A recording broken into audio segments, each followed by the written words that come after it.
So it looks like the government is shutting down as we're just a couple hours away from the deadline. And during this chaos, Donald Trump is holding his military rally.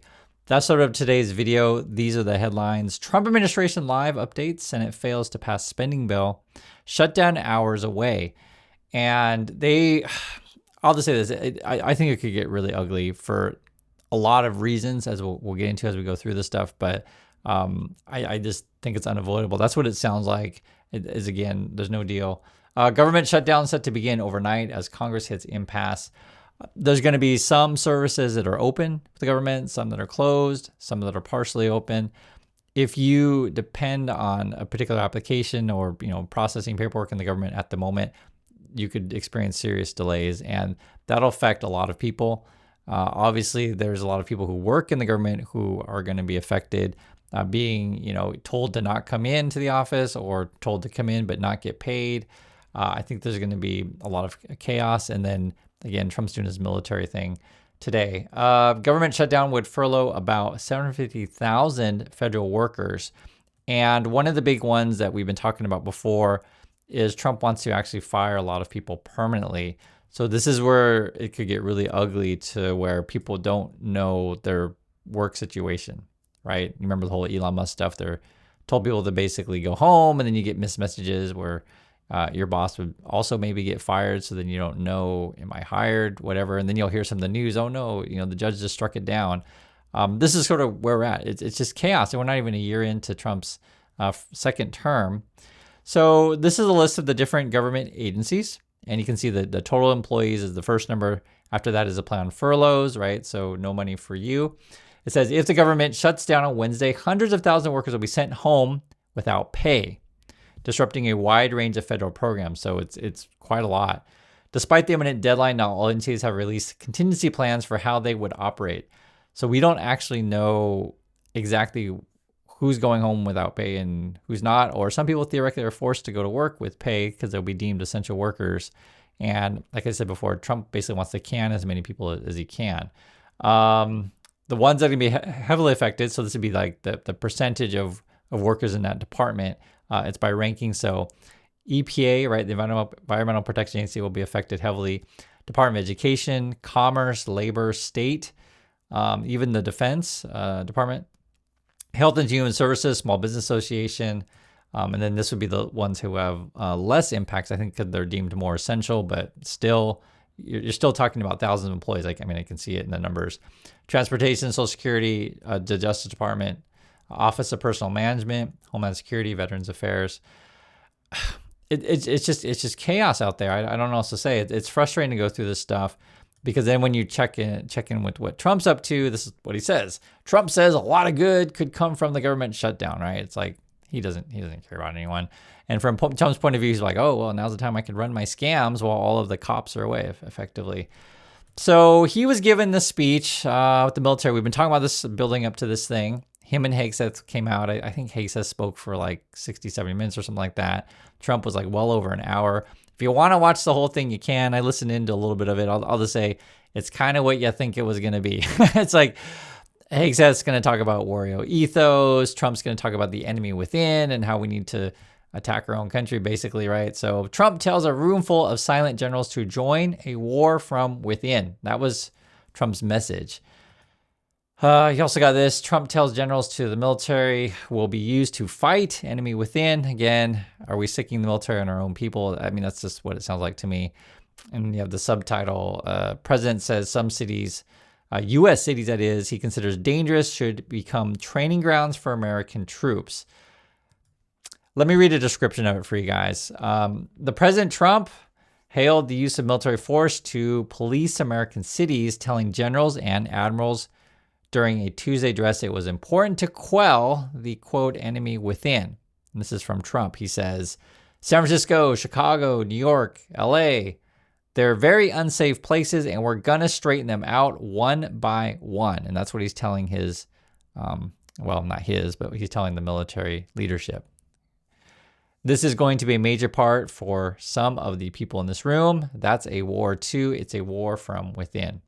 So I don't want to see this kind of language from any American president, right? Largely, this thing was, or short to say it, I mean, you can use any number of words. I'll just say this. It was a waste of tax dollars. It was also exposed Trump as being inept and corrupt, but we already know these things. And, the point at where we're at, and this is where it's bad, even Fox News didn't really run much stories on said thing, right? There was a buildup to this whole military thing. Both Hegseth and Trump spoke, and even Fox News, that's not even the top of their page. I was just always curious what Fox is talking about. They're talking about, the shutdown. But I do want to go over this stuff because I think it does matter what happened at the meeting, because one of the things that looks like is the goal is to purge people who aren't loyal. So one of the things that you could, say, hey, if someone didn't show up, maybe we'll kick them out, right? So this is kind of like getting the military used to following Trump's insane orders. It's coming from some reports from people on the ground. I'll read the headline here. This is from Politico. Could have been an email, right? That's from some people who were there. Officials balk at Hegseth's general meeting. And when you hear the descriptions, you'll see. So this is on Hegseth. Defense Secretary Pete Hegseth's speech to top generals was supposed to serve as a rallying cry for military exceptionalism, but it didn't land that way with many people it was targeting.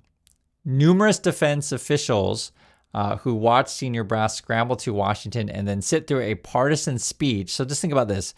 You're given a last minute's notice. Hey, you got to show up to Virginia to listen to Hegseth and Trump. You got to change all your schedule around. You got to book flights, accommodations, all that stuff, right? It's a big waste of money. And then you got to listen to effectively a campaign rally kind of thing, which is not the way that you should be using the military. Just to be clear on that. And then sit through a partisan speech from Trump and return to old school military standards by Hegseth. We're left wondering why the event had occurred at all. Here's a quote. More like a press conference than briefing the generals. And someone said it could have been an email. That's coming from that. This is another headline here. Trump Hegseth lecture, military leaders in rare politically charged summit. There's a picture of the generals and such there. So again, Trump is wasting everyone's time and taxpayer dollars. Here's more description of it. Just want you guys to hear what Trump is up to today. Hundreds of military top leader listened in silence to a highly partisan address from Trump and Hegseth, right?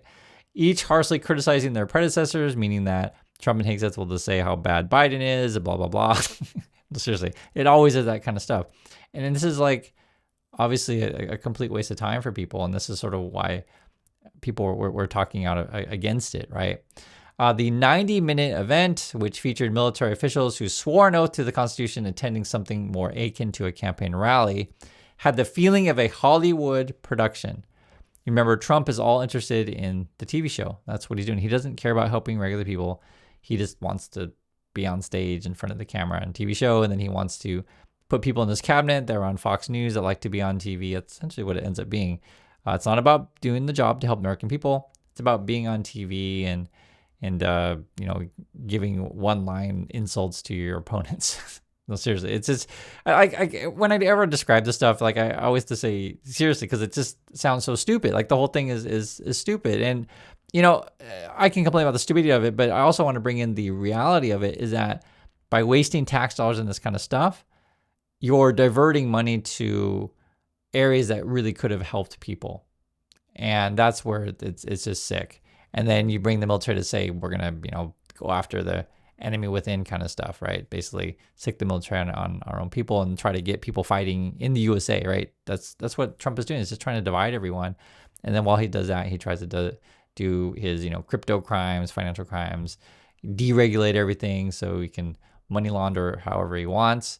Don't lose sight of these kind of stuff. Always follow the money. And I just want to let you know. And then Trump says, you can even have a good time. That's what he told people. The meeting took place hours before a likely government shutdown. So again, he's out playing military guy while the regular people are going to get furloughed, as I showed you guys with the workers first. So frustrating. And struck some officials as a distraction that threatens to shift the military's focus away from foreign threats toward an unprecedented domestic role, right? No, you don't do this.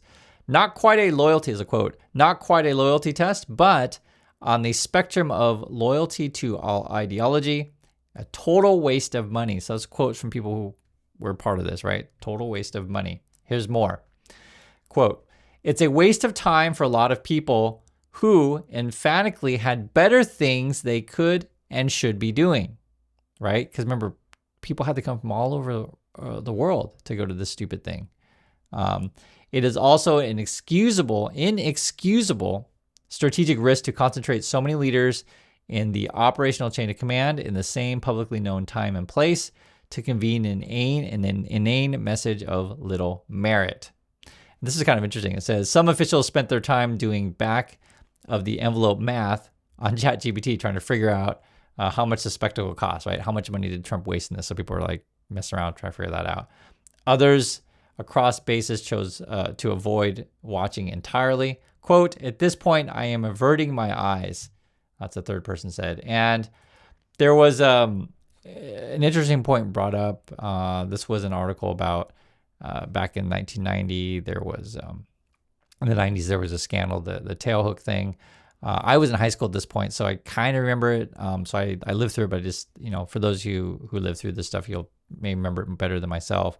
But I do understand it. The basic gist of it was there was a hazing situation where a lot of sexual harassment and such, and effectively the military changed many policies regarding, how we treat fellow military members, right? And if you want to go through the details of this thing, I'll just say it involved a lot of, sorry, word to say, you know how Trump likes to grab women by the, stuff. We'll just say groping and things of that nature. And you have a real problem if you create a culture in society where your superiors, right, be it men or women, right, it could be either, feel that they, can touch their colleagues, etc.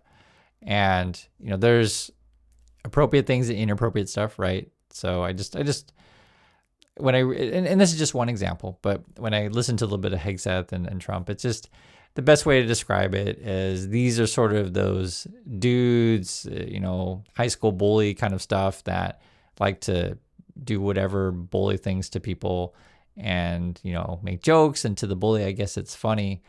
But if you think harassment and, any number of things is funny, right, that's on you. And, the reason why you set policies in the military is to fix wrongs of the past, right?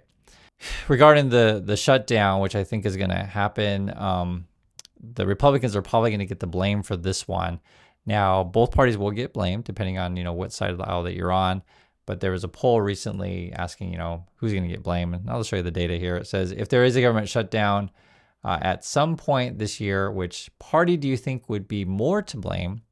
Republicans at 38, Democrats at 27, both at 31.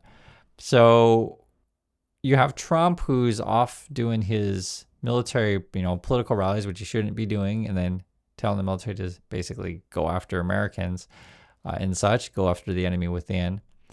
And then you have the Democrats looking at the polling data thinking, the Republicans are going to get hurt more by this. So I just think that it's going to be hard to avoid the shutdown, right? And unfortunately, a lot of people are going to get caught in the crossfire. I hope, and I can't promise anything, but I hope that in the future, come midterms, come the next election, we elect leadership that really do care about regular people and, don't prioritize building gold ballrooms and putting money in their pocket. That's what Trump's up to. So that's my thoughts on this stuff. Please be careful out there, and I'll catch you on the next video.